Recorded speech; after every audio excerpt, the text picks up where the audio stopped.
Boomerang সিনেমাটা জিতের ক্যারিয়ারের পক্ষে একটা ইম্পর্টেন্ট মাইলস্টোন। তার কারণ এর আগের সিনেমাটা মানুষ, সেটা একদম ডিজাস্টার হয়েছিল। এর পরে জিতের কোন সিনেমা আছে সেটা ঠিক নেই। এখন যদি জিতের এই সিনেমাটা ভালো না চলে তো তাহলে কিন্তু তার পরবর্তীকালে তার ফ্যান বেসও অনেকটা ডাউনফল হবে। এর পাশাপাশি কিন্তু তার ক্যারিয়ারও কিন্তু সমস্যা হতে পারে, কারণ এরপরে সে ওটিটিতে একটি ওয়েব সিরিজ করছে যেটা হিন্দিতে বেরোচ্ছে, যেটার নাম হচ্ছে দ্য বেঙ্গল চ্যাপ্টার। তো এই বুমেরাং কত টাকা বিজনেস করতে পারে সেই বিষয়ে আজকে আমি আপনার সঙ্গে এই ভিডিওতে কথা বলবো। নমস্কার বন্ধুরা, আমি অমর্ত্য, আপনাদের চ্যানেল ইন্ডিয়ান ফিল্ম নিউজ বাংলাতে আপনাদের স্বাগত। দেখুন, একটা জিনিস প্রথমে বুঝতে হবে যে কত টাকার বিজনেস এখানে সর্বোচ্চ হতে পারে যে কোনো সিনেমার ক্ষেত্রে।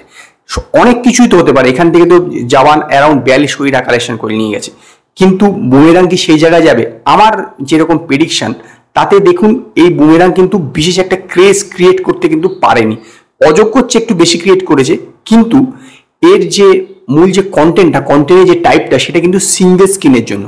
এবার ঘটনা হচ্ছে পশ্চিমবঙ্গের সিঙ্গেল স্ক্রিনের সংখ্যা কিন্তু সত্যিকারের খুব কম।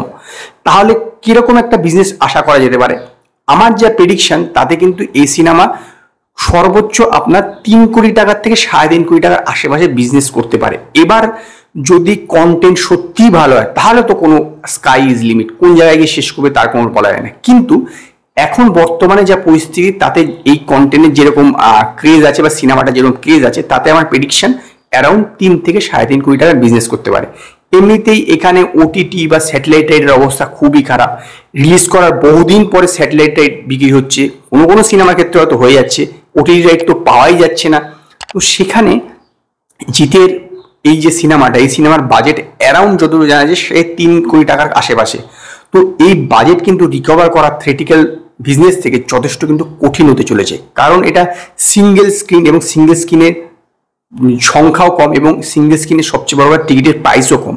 এবার মাল্টিপ্লেক্সে কিন্তু অযোগ্যকে বেশি প্রেফার করছে। আমি অনেক সিঙ্গেল স্ক্রিনের লোকদেরকে জিজ্ঞেস করেছিলাম, তারা কিন্তু অযোগ্য টানছে না, সেই জায়গায় তারা টানছে হচ্ছে আপনার বুমেরাংকে। কিন্তু ঘটনা হচ্ছে বুমেরাংয়ের সিঙ্গেল স্ক্রিনের সংখ্যা কম এবং তার সেখানে টিকিটের প্রাইসও কম। তো বুমেরাং সেখান থেকে কিন্তু বিশেষ একটা কালেকশন করতে পারার সম্ভাবনা কম।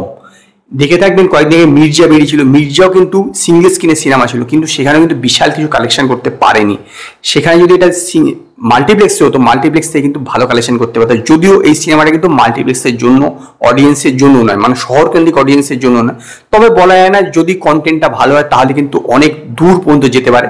তবে আমার প্রেডিকশন 3 থেকে 3.5 কোটি টাকা কিন্তু বুমেরাং কালেকশন করতে পারে, কারণ এরকমই এর পোটেনশিয়াল আছে। জিতের যা মোটামুটি মার্কেট এবং তাতে ওপেনিংও আছে এবং এটা comedy movie plus family movie, তো সবকিছু মিলিয়ে আমার যা ধারণা 3 থেকে 3.5 কোটি টাকা কালেকশন করতে পারে। এছাড়া এখন তো ছুটিও নেই, সেটা একটা বড় কথা। যদিও ঈদের ছুটি আসছে, কিন্তু তখন আবার অন্য সিনেমাও চলে আসছে।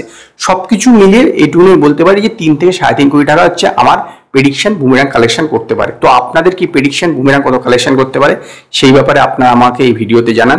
যদি আপনাদের ভিডিওটি পছন্দ হয় ভিডিওটিকে লাইক করুন, কমেন্ট করুন, শেয়ার করুন, আর নতুন নতুন আপডেটের জন্য আমার চ্যানেলকে সাবস্ক্রাইব করুন।